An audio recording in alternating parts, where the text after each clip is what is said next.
So, welcome everybody to Liquid Lunch, and we've got a great show today. We've got a great audience here as well, and it's I just want to welcome the audience here today, and we're privileged to have His Holiness Younus AlGohar here. Thank you for joining us again here at that channel.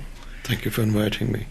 And we have also Mr. Lally, who is the chairman of the Messiah Foundation International, and Steve Bell, who flew here from the UK, president of the Messiah Foundation UK, and Hildegard is here. It's so nice to be here with you. Yeah, it's great to have you here. I just thought you would be perfect to be on the show today, and actually getting a chance to speak with His Holiness. Well, you see, I think it's very important that we are now all on a spiritual path, more or less, and we are more or less having lacks of awareness. We don't really know why does one need to have a guru. There are all sorts of ideas in people's minds, maybe today, and I understand you're here on Sunday in Toronto as well, people will come to learn and understand more. What is a guru? How can you help us who are now really all on the spiritual path? So thank you for the privilege of being in your presence again today. Thank you very much. Very honored. Thank the you. Appreciation. So maybe we could start, because I'm sure there are people who are tuning in who may not be familiar with your work or with the Messiah Foundation International. Maybe you could just tell us a bit about your background and the Messiah Foundation to start. Messiah Foundation International is a multi-cultural, multi-religion, multi-faith, and purely spiritual institution. We advocate spiritual knowledge, spiritual sciences, mutual love, and love for humanity. And we share our knowledge, our energies with people of all religions, with people of all different cultures and background. And the beauty of MFI institution is that everybody who joins stays whoever he or she is. We just top them up with spirituality. Well, everybody needs a top-up now and then.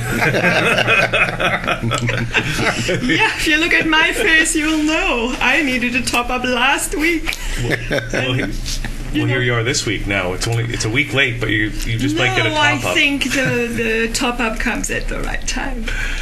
Okay, so now you're here in Toronto, and you were here, I guess it was in the spring when we had the opportunity to chat with you the last time. Now, are you going to be speaking about anything different this time, or bringing any new information for people? Actually, spirituality is a vast subject, and there are so many points, so many things that we need to discuss every now and then. I'm not going to tell them a new message. I will just tell them more about spirituality and a little more deeper insight into how to spiritualize our life, how to put everything into practice.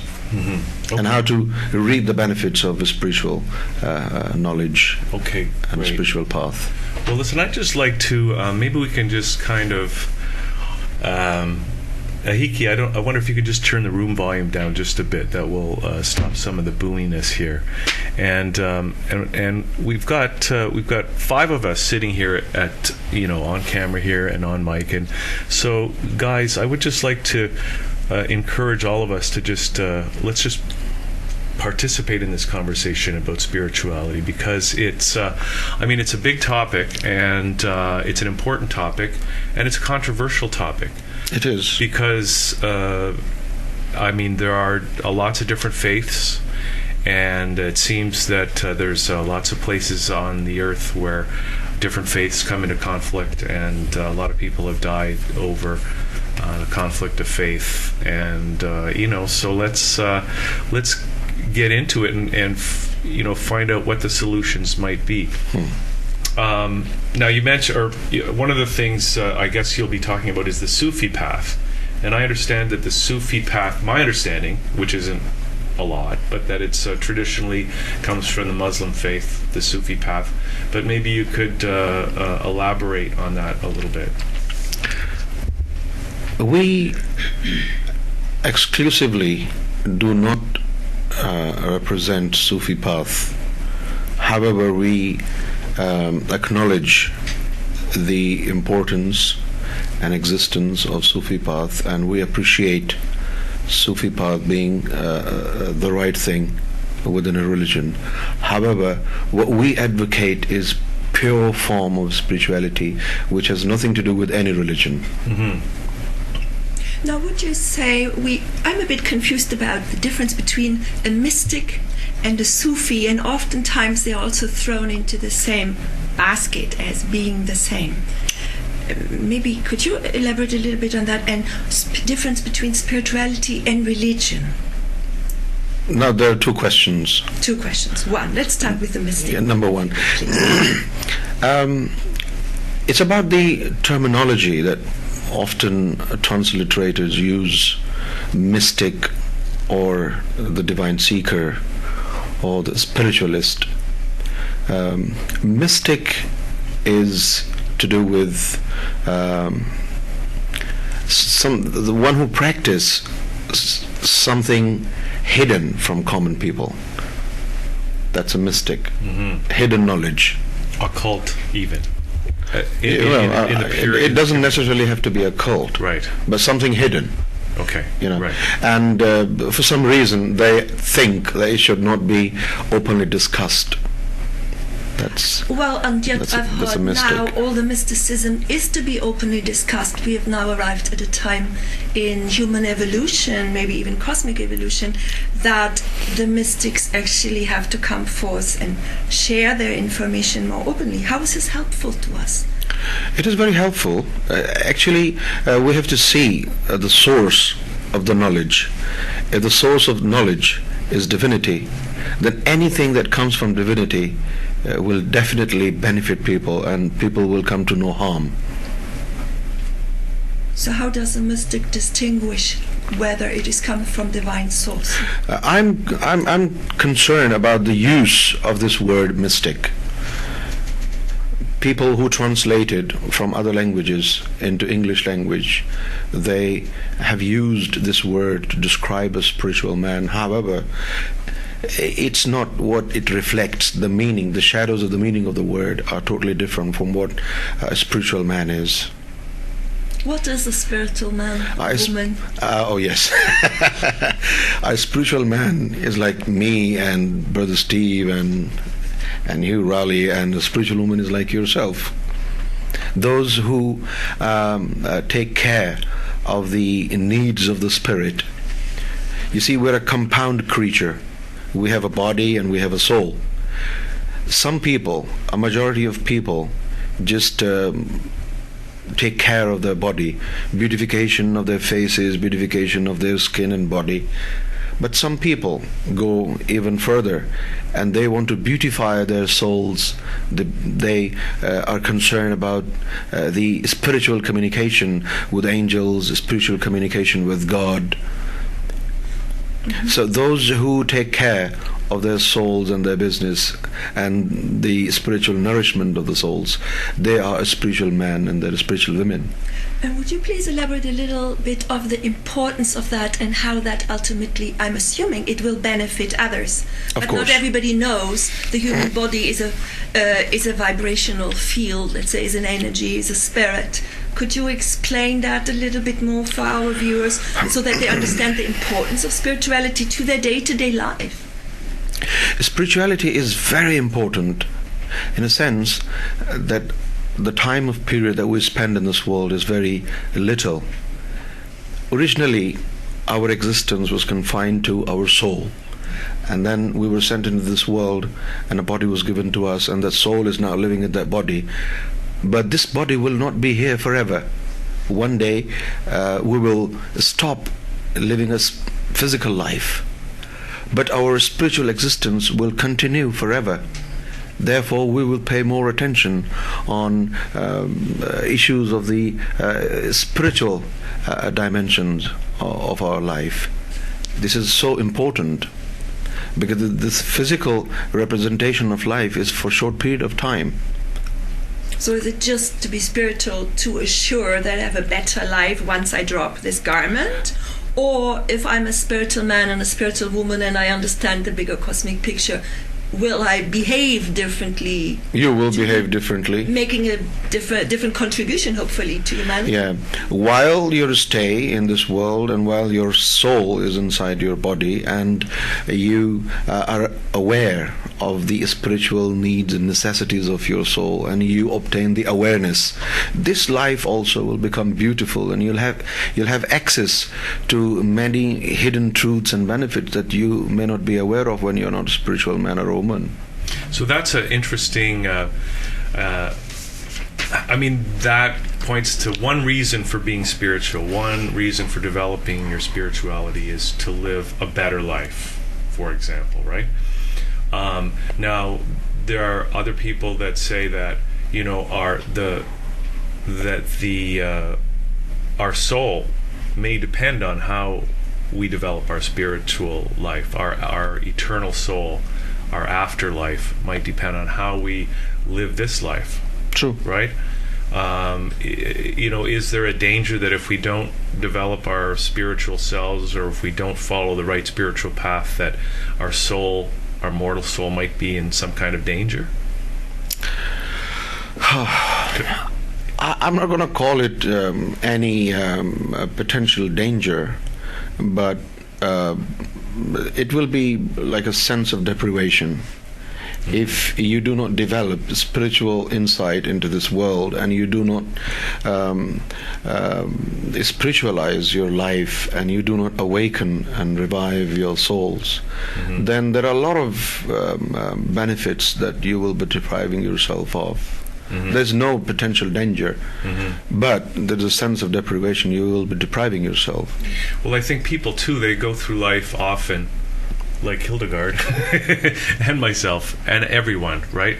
You know, suffering, I think, is normal for human beings. Yeah. And people try to deal with that. You know, how can I go through my life, you know, with a better with less suffering, even if I'm lacking certain things physically and that sort of thing.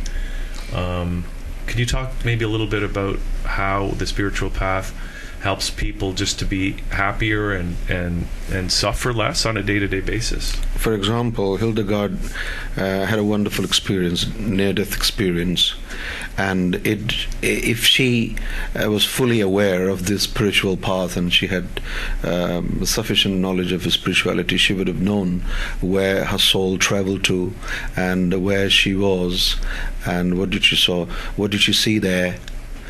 Because of the lack of spiritual knowledge, she doesn't have the entire picture of what she went through. And if she was aware of the spiritual knowledge and spiritual awareness, she would have been sitting here with a little bit of different understanding of spirituality. And a lot of people suffer from that, to the point that young families have children that get a label in one way or another because they've shared information that the environment they are forced to live in this body cannot relate to at all. And that's personally a concern to me.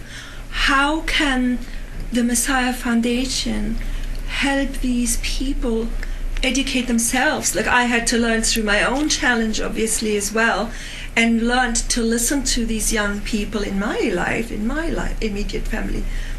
What can you say to people who are dealing with people who have all these diseases, bipolar disorder, attention deficit, autism? There are so many things that are not understood in spite of all the medical and scientific research and medications and technology we have.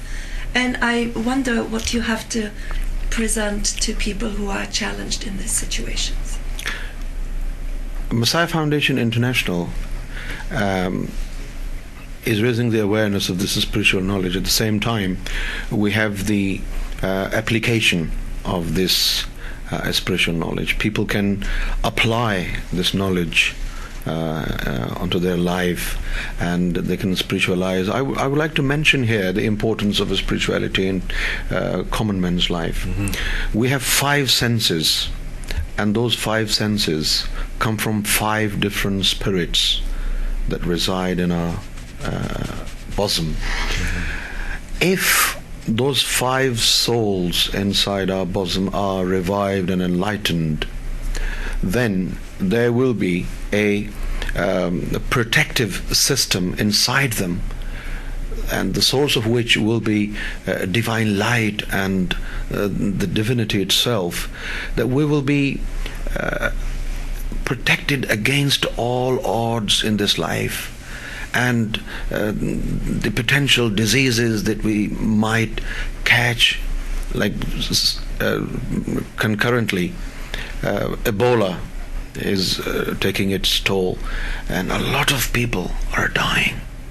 A lot of people in Africa are dying, and people who are coming from African countries into UK, into Canada, and into US are carrying the risk of spreading this disease. However, if they had this protective system inside them, the divine energy inside them, the divine energy would have taken care of that virus. So it is, in a sense, beneficial for every common man to have a protective system inside him, where there is a factory of divine light, and that factory of divine light will keep on generating divine energy, and not only raise the awareness of the supreme essence, and not only that, it will connect us to cosmic energies and supreme energies. At the same time, we will be in the presence of God. So how can people do that? I was under the understanding that religions were to bring that God consciousness about. All religions. That may be wrong. That is my personal understanding. So nowadays, many people seem to also go away from their traditional religion and look for something. How can they take that divine energy in if they do not take the time to attend the mosque or go to church or be in their traditional environment that was maybe set up to make that connection that goes beyond their physicality? All these religions were given a little bit flavor of spirituality, not the whole of spirituality. And with the help of that spiritual flavor in the religion, they were able to attain some status in spirituality. However, now spirituality is in front of people in full, with the fullness of spirituality, and people can now benefit from spirituality even without following any religion. And the methodology is very simple. Initiation of the heart. When the name of God enters the heart, it starts generating divine energy, and that divine energy will awaken the soul one by one, and that will bring a significant, very prominent change in one's life. And this is what you're going to be doing here in Toronto. So people who are attending on Sunday will have the opportunity to have, correct me if I'm wrong, but the name of God written on their heart, which will help over time develop their spirituality, their spiritual protection, and the relationship with God. Personal relationship with God. Personal. Now, where can you talk a little bit about where this process came from? This idea of writing the name of God. This process came from His Divine Grace, Lord Younus AlGohar. He taught us this method. Okay, and you're his representative. I am his representative. Okay, now, and he's gone into occultation, is that right? Okay, can you just talk a little bit about that? Because I mean, it seems like a curious concept, and maybe a little bit about your relationship. Okay. This is not the first time in history that somebody has gone into occultation. We have many examples in the history. For example, I do not know how to say it in English. There was messenger Elias. Elias. Elias. Elias is alive. He's gone into occultation. He is a messenger, and he comes from Israel. Okay. Yeah, he's gone into occultation. And then there is another one, Anak, Prophet Anak. He is also in occultation. And then we have Lord Jesus Christ. And then we have His Holiness AlGohar is in occultation. Occultation doesn't mean he is not present. Right. It only means that he has sort of gone into disappearance from the common naked eye. And there is a time only he knows fixed when he wants to show up to the world again. So that would be, like, for example, Jesus lived his life 2,000 years ago, and yet after the resurrection he's still around, right? Long after his physical mortal human life lived. Is the same going to apply to His Divine Eminence Ra Gohar Shahi? Will he, like, I don't know when he was born, but will he continue to be alive and around, though perhaps in occultation, for hundreds or thousands of years? Well, I do not know what will happen. I know that he has not lived his life. He's living. Okay. Yeah. All right. And he will show up very soon. I cannot speak on a subject that I do not know. Okay, sure. And maybe you could talk a little bit about what is unique about the Goharian doctrine for humanity. A unique thing about Goharian doctrine of divine love is that it doesn't have any religious touch. It's for everybody. Okay. It's for everybody. The message of love, mutual respect, love for humanity, love for life. It's for everybody. There is no fanaticism in this. There is no extremism in this. There is no, cult type knowledge in this. There is not one personality cult. We're not roaming about one personality. There are different sources.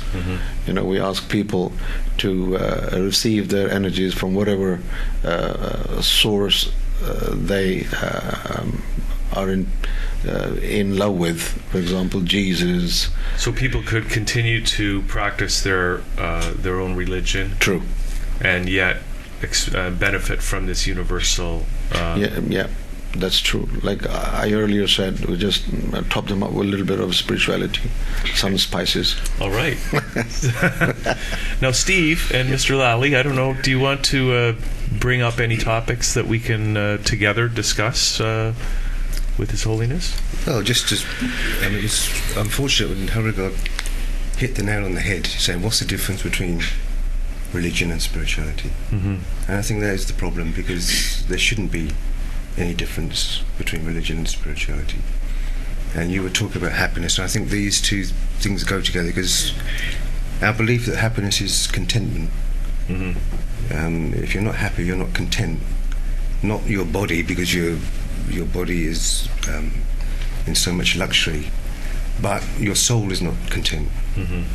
Because the purpose of the soul is to love God. That was the purpose. That's why the soul was placed into the heart, the place of love. And the religions that people go to, they do the outward worship, and they're reading books, they're kneeling, they're praying, but they're not feeling the real benefits, and they're not getting the spiritual touch, as you said. And this is why people aren't content and people aren't happy. And we feel that this contentment and happiness will only come when the heart's reciting the name of God. And there will be no difference between religion and spirituality, because they'll be topped up with His Eminence methods of spirituality. Now, Steve, can you just tell us the story of how you came to be involved in the Messiah Foundation? A story of epiphany or eureka or something like that. I don't know what it was, Right. but okay. As His Holiness said, this message is for all people of any religion or no religion. As long as they want to love God and as long as they're interested in spirituality, then this message is for them. I came from a Catholic background. I don't want to run over that again about the religion, but I didn't have the happiness and contentment that I wanted. And of course, there's a lot of people in probably every religion that aren't as happy as they would really like to be. That's true. And our message goes out to a lot of mind, body and soul expositions. We do lots of talks, and we actually visited the Unity Walk in DC last week. So we're spreading the message that way. So I came across Messiah Foundation, and when they showed me the picture of Jesus, the real picture of Jesus, not the images that we see so many times in churches, and it just struck a chord with me, and I just felt happy and content that this is the real image of Lord Jesus. And the teachings, that they just don't clash with any religion. Hot topic at the moment is the blood moon. Yeah, I wanted to get into the blood moon. Everybody's talking about the blood moon. To ask about that. So if I just put the foundations on, and then His Holiness will build the house. Great. Let's talk about the blood moon, because everybody seems to be talking it. I'm not even sure what it means. What is a blood moon, first of all? Because I'm looking at the moon, it doesn't look red really or anything. But maybe you can tell us what it is and then what it means. It turned red for some time. It actually is red? It did, yes. Okay. It did turn red for some time. And what's causing it, and what's the significance of it? I'm not an expert of how NASA sees this, the scientific reasons for this. However, we have some biblical texts about a red moon. There's some prophecies or something about them, aren't there? There are some books available on the market. New York's bestseller book, 4 Blood Moons. It's a wonderful book. John Hagee is the writer. And we're getting 4 blood moons now, aren't we? We've already had 2 in 2014, another 2 in next year, 2015. Okay. The significance of blood moon is really alarming, and in a nutshell, it means great change is on the way.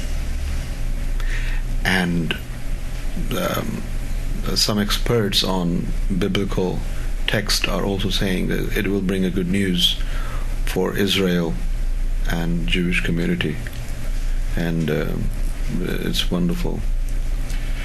Well, there's, right now it seems there's a lot of people concerned about the events that are happening in the world. Things in some ways aren't looking very good for Israel or anybody, because we've got the Ebola crisis that is now threatening to move beyond Africa. We've got the situation in Iraq with the ISIS and the just the general unstable situation in that part of the world that threatens to bring everybody into, maybe people are talking the possibility of a third world war. That's not good for anybody, except maybe Halliburton Corporation. But where are we going with this, and are the blood moons pointing to significant problems that could affect all of us? Are you asking my opinion, for my opinion, or you're asking where are we going? Both. Your opinion would be appreciated, and then maybe you can. I cannot. My opinion is not that important. Okay. Because we're heading towards Armageddon. We are heading. The world is heading towards Armageddon. And the final battle between love and hatred. Final battle between Jesus Christ and Antichrist. And no matter who's there, and doesn't matter who represent what religion, but what's happening in Iraq and Syria these individuals who are called ISIS, they are demons. They're enemies of humanity. This is my opinion, and this is my reading, and I hope you have the same understanding. Well, and Mr. Lally, if you want to say something, please do. But are you scared of what I said? Yes, I am. Oh my gosh! But I mean, if you're saying that they're demons, I mean, because to me, it's like they're not just operating on their own. They're getting support from somewhere, right? And who knows? There's people say maybe they're getting support from the U.S. or maybe from Saudi Arabia. Who knows? But they're getting support. And does that also mean that the people that are involved, that are supporting them, are also demons? And Mr. Lally, maybe yes, we are headed towards Armageddon, and we are treading very difficult path, trial, tribulation, and all those things. But then the escape is this, the spirituality is holiness, put it very concisely, precisely. And when there is going to be a battle between love and the forces of hatred, the only escape is if we revive our souls and strengthen them with spirituality, and that's the only path, safe path. And at a time like this, it's very critical that the awakening of the West, that's where it's starting, awakening of the West. Unfortunately, His Holiness is here, and a safe path to come out of all this Armageddon and Third World War and all those things. It's to think of, it's very scary situation, and that's where the importance of spirituality comes in, rather than, as Ms. AlGohar put it, getting away from religion and then into spirituality, regardless of what religion you follow. This is very important. The people spiritualize themselves and can't think of any other way to escape this trial, tribulation. So then this is in fact a good news story that you're bringing, right? In the midst of all this chaos and problems. No, we're not bringing any story. You asked a question, we answered the question. Yeah, but I'm not We didn't bring this story. Correct, absolutely correct. My mistake entirely. Listening to what you were saying, I could see our viewers falling, oh my God, the end of the world is near. Yes, but then again, in the course of our life, the end of the world is always near. When we are a baby in the womb, we are kind of evolving into being birthed into the world. So then, as we become a teenager and then we become an adult, there are all these, a part of us dying, and we are evolving into something grander. So is it that possibly now, as a collective consciousness, we are at a point where we are ready to embrace a greater role of responsibility? For me, let's say I as an individual, but then as a community or as a global consciousness, is it possible that we can, by simply being ourselves and trusting our heart, hopefully that is imprinted with the name of God after your initiation on Sunday, that then each individual has the ability to switch channels, so to speak, from the fear into love, and that in itself gives everybody an opportunity to contribute to avoiding Armageddon? Is that a possibility? It's very does it have to happen? It's very unfortunate that not all human beings on earth like to love and like to be loved. Some of our human fellas are into deception. You know, what is happening today in the name of religion is a great deception.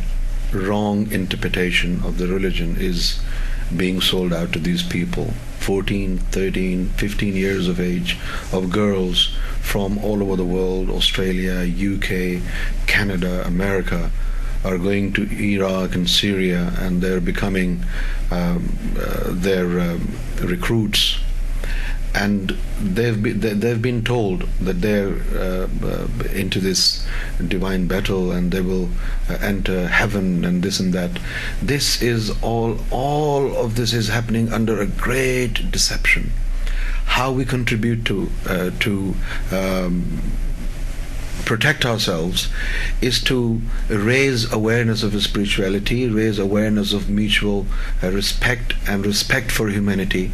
And those who are enlightened, no matter what religion they come from, they will form a group, an international group, who love peace, who promote peace, and we can contribute towards protection of humanity by giving a right interpretation of the religion, by telling these people, no, what are you doing is not mentioned in your holy book. This is wrong interpretation.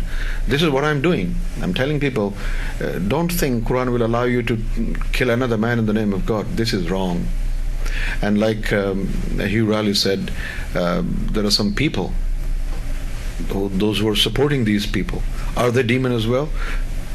And whoever promotes terrorism, whoever promotes killing of innocent people, what do you think? They're good people? I don't think so. Well, you talk about Armageddon, and as the final battle between good and evil, between, and you said Jesus Christ and the devil, or Antichrist. The Antichrist. And that's a concept that is a familiar concept to people, to Christians. If they, the message of Revelation, that sort of thing. Yeah. But so what is going to happen? And in a sense, every person living through something like that needs to have their own personal strategy for dealing with, the apocalypse or Armageddon. Can you maybe give some people some guidance in terms of what kind of strategy, what they need to do as an individual to navigate the turbulent waters of an apocalypse? I initially thought only people who were born in Muslim families can be made fool out of them and can be dragged into this deceptive jihad concept. Mm-hmm.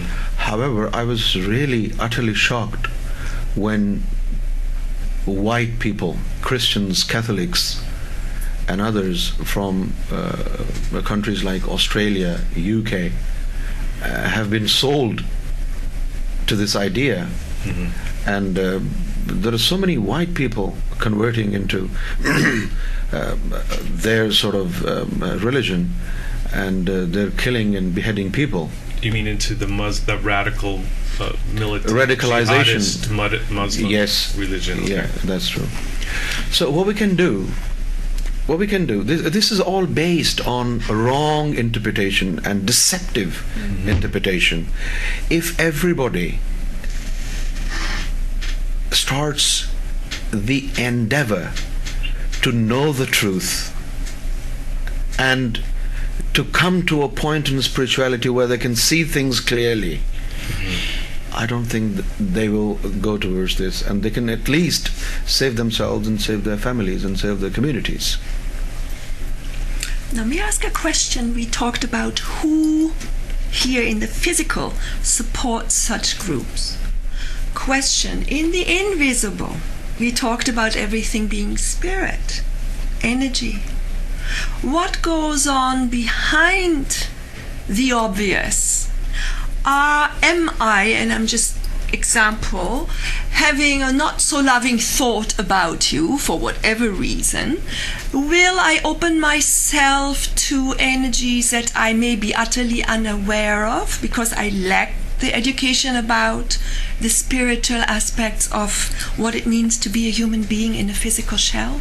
And can those non-physical vibration entities then lead a human being to to do harmful things? Is there more going on than just physical soldiers on the ground? What is going on in the invisible? That's a very profound question.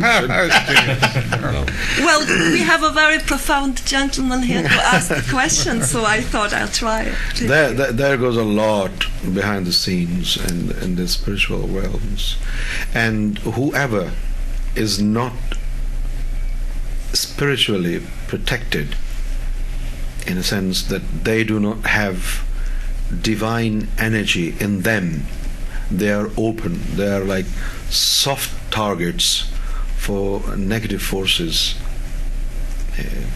So one can become a puppet on a string. That's true. Without knowing it. That's true. So people, you were just mentioning, doesn't matter what race you are, you fall into that gamut. There's people prey. living in countries that don't have their basic needs met, they don't have or don't see opportunity for themselves, and then somebody comes and offers them something, materially speaking even, and that engages them into this conflict. What would you say to these people? It's very easy to understand how people fall prey to certain things. For example, like Ebola, it's a very contagious, highly contagious disease. But if somebody is not aware of how he can catch contagious disease and how this disease spreads, and he is not aware of it, he doesn't know saliva or blood, these things can easily transmit these diseases. He is open to all dangers, all potential dangers. In a similar way, if you're not protected by divine energies, you're open to becoming puppet, and you're open to be dancing to the tunes of any unknown source. So that begs the question, if there is an unknown source, invisible source, that makes me puppet, are there also the so-called quote-unquote good guys, light guys, loving guys that kind of run interference and have done so? Call them extraterrestrials or more evolved. It is very unfortunate. Brothers? It is very unfortunate. In my opinion, it's very unfortunate. However, it may be a divine strategy that you have to make an effort to connect to divine. However, you do not have to make an effort to be connected to negative forces. This is very unfortunate. But knowledge is power, so now we know. Knowledge is not everything. No, but knowing that I have to ask for assistance Knowing from the and right then, guys may be helpful to people.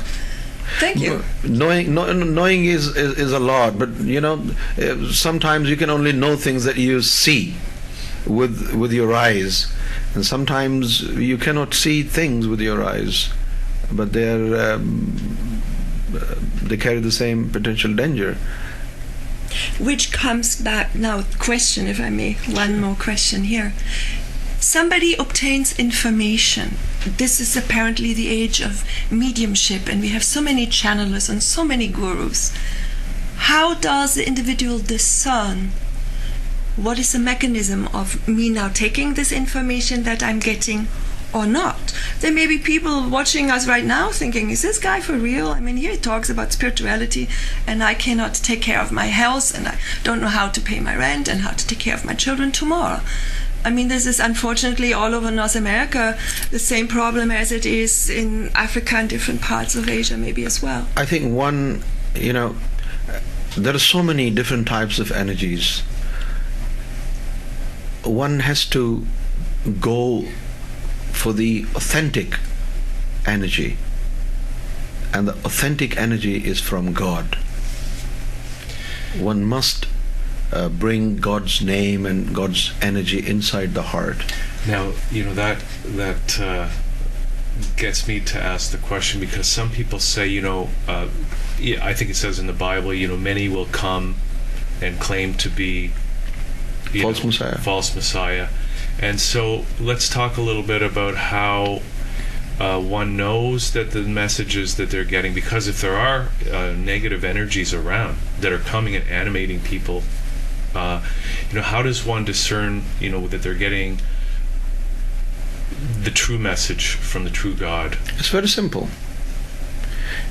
if the guy who's giving you the message is real and is from God, with the help of his energies, you will feel love, you will learn to respect humanity, you will take care of humanity, you will learn to be tolerant, and you will respect humanity, and all these things. There will be no negative effect. If the guy who's preaching spirituality is positive, then definitely the effect and the impact of his message and his methodologies and his spiritual powers on people will play a positive role. They will become more beautiful human beings. They will learn to respect human values. They will become more tolerant. And if the guy is negative and he represents negative energy, then he will be adding fuel to the fire of hatred, which is already reaching the skies.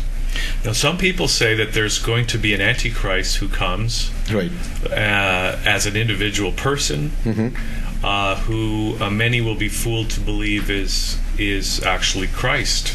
And that's true. And I would think that if they're going to do that, they're going to have a lot of positive acts that people take to be genuinely from God, but they're actually not. Can you? It may appear to be a positive effect, but that will be deceptive.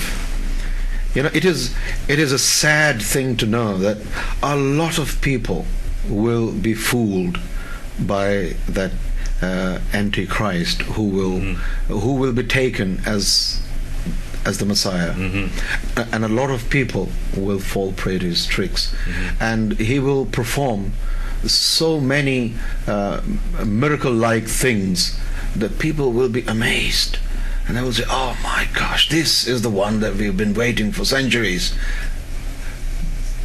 But that will be a deception. And in order to protect yourself against that deception, you need to have God's energy here in the heart. This will protect against all odds, against all deceptions. Okay, so now let's talk a little bit. I just want to get back a little bit to the moon, the blood moons, and the Armageddon that may be coming our way.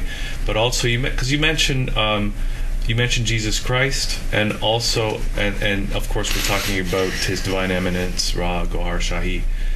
Can you talk a little bit about the relationship between His Divine Eminence and Jesus Christ? Because there's obviously a relation here. His Divine Eminence, Lord Ra Gohar Shahi, was to appear in the last, in these times when Jesus is about to show up, and together they will be fighting the false Messiah, the Antichrist. And fighting doesn't mean fighting with a sword. This is a fight that we're involved in now, and we are energizing people with positive energy. So all the people are also involved. You're also in involved this fight, right? Of course, you're also involved. We're also involved in this battle against hatred. And our contribution towards this battle is that we are raising the awareness of positive energy. We're raising the awareness of love and peace and spirituality, and we're empowering people with knowledge so that they know what's right and what's wrong. And this is kind of a contribution towards this battle. And we're involved. We're very involved. So everybody has a role to play. Of course. It's not just we are waiting for you, the guru, to come and do it for us. Everybody has a role to play. Okay. But the more powerful you are, the more powerful role you play. Right. So, and of course, people in Toronto have the opportunity to come and participate this Sunday. Can you talk a little bit about, and you guys too, if you have anything to add about what will be happening this Sunday in Toronto? We'll be discussing on the same material, love, peace, how to spiritualize our life, and what should religions of the world do today in the wake of what's going on in the eastern sphere of the world. A lot of people are getting killed, and how should we react? And do we think the reaction is enough? What else should we do? in addition to our reaction? And how can we help people who've been oppressed? How can we help people from getting oppressed and getting killed? What should be our contribution? And how should we protect ourselves? How should we protect our communities? Mm-hmm. And how should we continue to live in a peaceful and amiable environment? And of course, will everyone who attends get the opportunity to have the God's name written on their heart? Of course. Okay. And then maybe we can talk a little bit about then what, once that has happened to them, what can they expect? They should follow up. When hearts are initiated, they should follow up the practice. There's a practice that they should do. Okay. If they do that practice for some time, then they will see the change in their lives. If they do not follow up, if they do not practice, then obviously the process will not start. Okay. And now we don't have a lot of time left, but I do want to make sure that people know where they need to go on Sunday and what time, and can they just show up at the door? And is it cost or how to do this they? as well? Is it yeah. affordable for people to come and attend your events? Yes. Is there a charge for it? No, there is no charge for There's it. no charge. No charge. So it's okay. So people can, and then what time does the event start?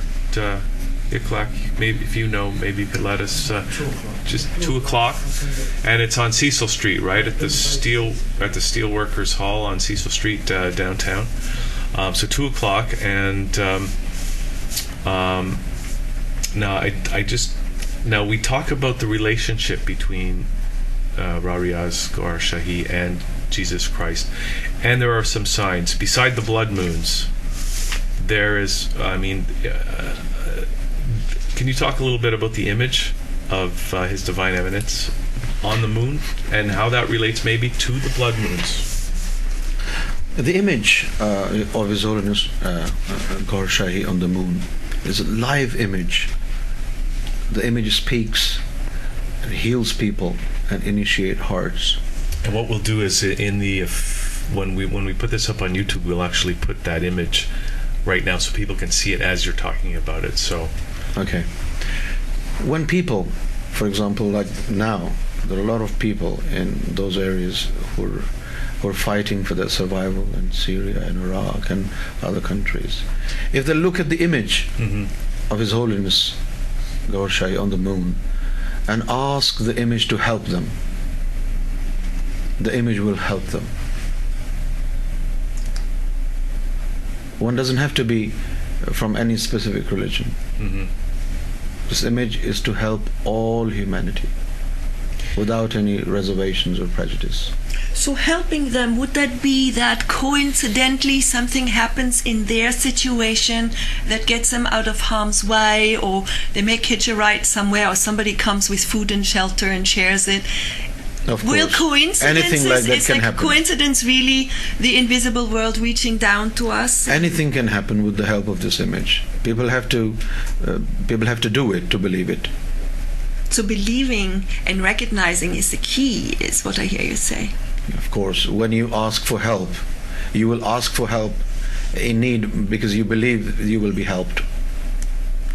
Obviously, if you're asking for help, you believe the help will come. And if you're asking for help and the help doesn't come, then you won't call again. Simple. Ask and you shall receive, right? Okay.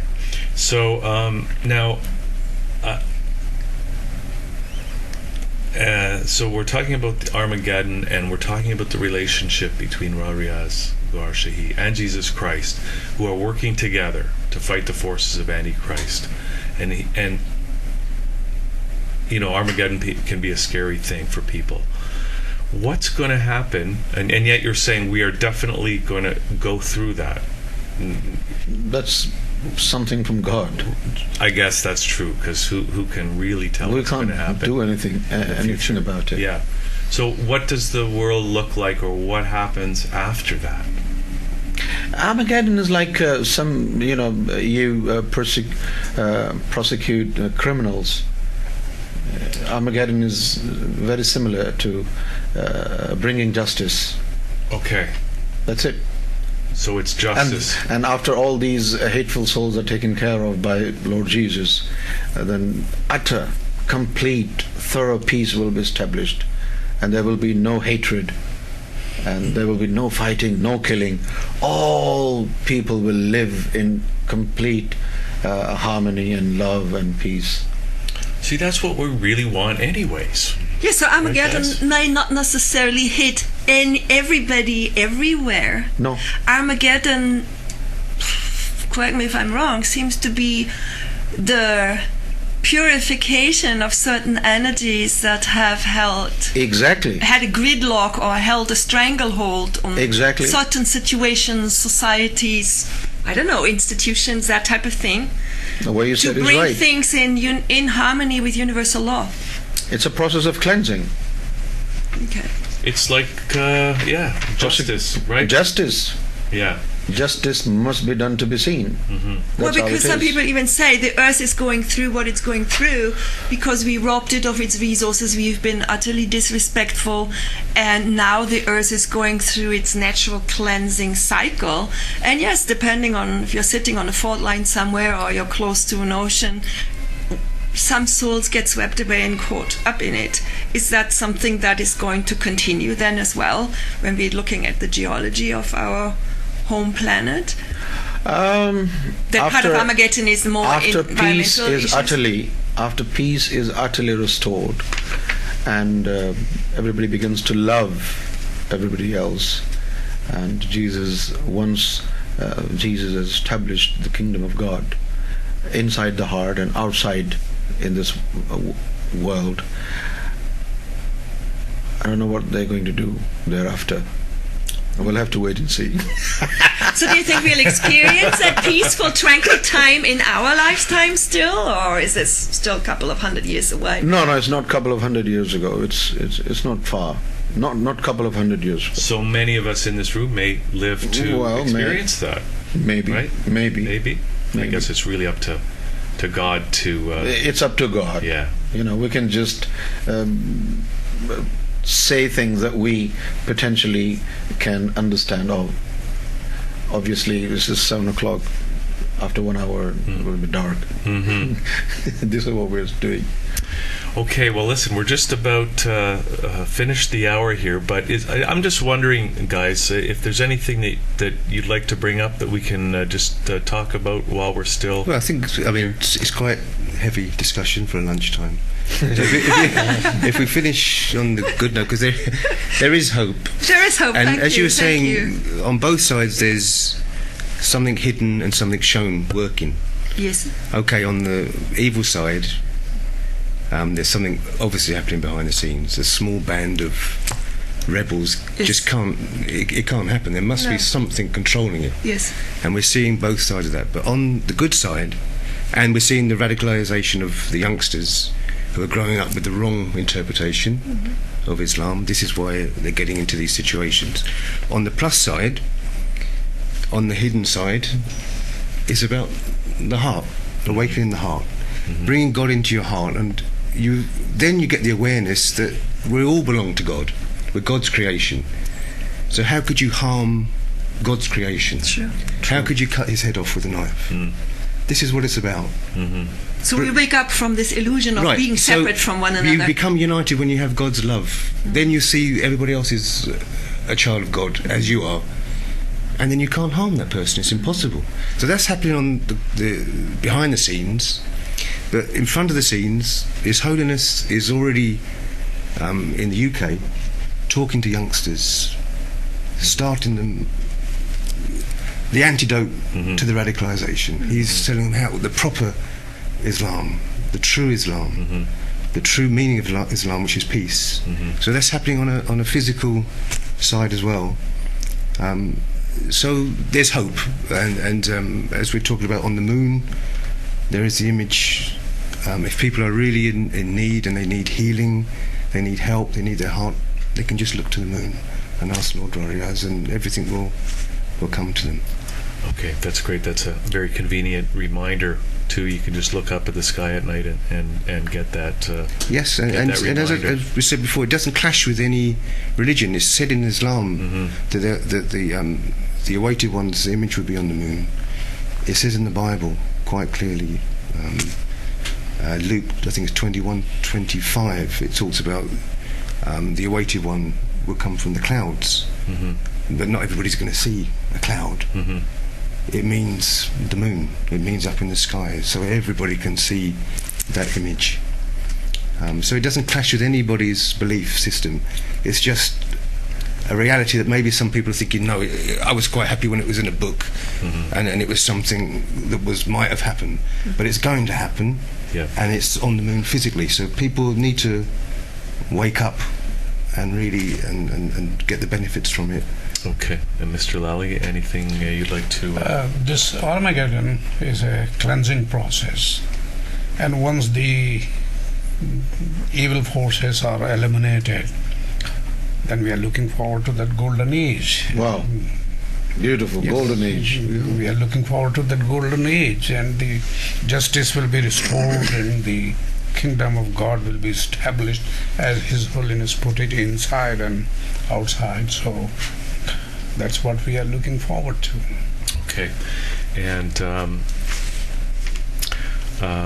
Your Holiness, maybe you could just give us a final message that you want to leave everyone with before we sign off here today. My message is very simple. At the time of adversity, we should look at the image on the moon, because this is God's sign and it is to help the entire humanity. And we should contribute towards helping, loving people, no matter what religion they come from. And at the same time, we should help those members of the youth who are being hammered into their heads wrong interpretations. They're also falling prey to evil tricks. And we can just contribute towards the good cause by any source, by any means, verbally or through education or by sharing our energies. And Messiah Foundation International is here, and we represent humanity, love and peace. We have no enemies. We have friends and message of love for everybody. For Jewish community, for Christian community, for Hindus, for Sikhs, for everybody. We love them all, and we want them to share our energies and knowledge. Simple. That's great, and I think it's good because, of course, people who go into that situation, it's really a lack of hope that causes someone to have such hatred or disrespect for creation, for other people. So the fact that you're bringing this hope is a great thing, and bringing it to Toronto this weekend, this Sunday, 25 Cecil Street, the Steelworkers Hall. People could go there at 2 o'clock, and it's all free. We do spiritual healing. We do the initiation of the heart. There'll be question and answers from His Holiness. People, if they want to bring up other topics, they're more than welcome to.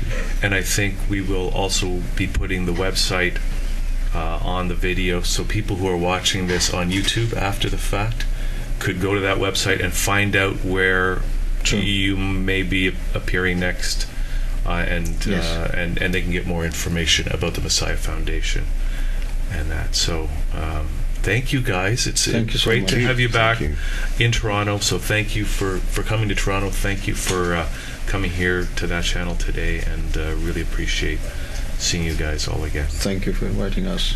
Okay. And thanks everybody for showing up here in the studio. And I guess that's it. We'll wrap it up on this very special liquor lunch here at thatchannel.com.